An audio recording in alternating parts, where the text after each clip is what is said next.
जय जगन्नाथ सांगमाने तो आपण मानक पई जो माने भी बीडी एडमिशन करिया पई चाहुचंती 2025 26 रे आपण मानकर नाम लेखा आगो को चालू रहिबो। तो केबेटू सेटा स्टार्ट होची केबे लास्ट डेट होची समस्त डिटेल्स हम वीडियो रे जानिबा। वीडियो को समस्त शेष जाए देखिए पसंद आसिले लाइक शेयर सब्सक्राइब करी चैनल को रखि नेबे। तो एटा होची आपनकर आई एंड पीआर डिपार्टमेंट ओडिशा तरफ रु आपण मानकर काली संध्या बेले पब्लिश हेतिला जोटा कि ट्विटर रे एटी मेंशन अछि आगामी शिक्षा वर्ष 2025-26 निमंते 2 वर्षीय बीएडी एमएडी बीएचएडी पाठ्यक्रम नाम लेखा प्रक्रिया शीघ्र आरंभ करा जिया पई राज्य सरकार निष्पत्ति ग्रहण करछंती जोटा कि 2025-26 पई नाम लेखा हबो।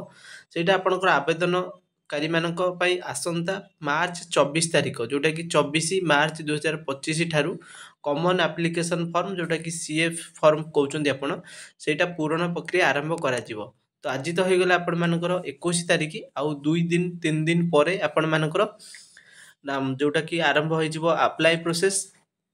तो आप किपरि आवेदन करिवे सेटा मध्ये मु आगो को आपण मानकु जणेबी। विगत वर्ष भଳି आगामी वर्ष शिक्षा वर्ष 2025-26 मध्ये 2 वर्षिया बीएडी एमएड बीएचएड पाठ्यक्रम रे नाम लेखा पाई चयन प्रक्रिया आथि पे उद्दिष्ट प्रवेश परीक्षा मार्क आधार रे ही करा जिवो।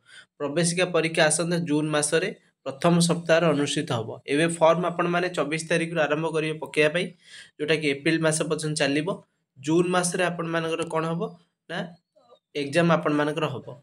तो एतिक थिला इन्फॉर्मेशन जणैली जेते बेले एग्जाम सॉरी आपनकर ऑनलाइन आवेदन स्टार्ट हे जिवो। मु आ गोटे आपण मानकर किपर ऑनलाइन आवेदन करिवि ता मध्ये जणैबी।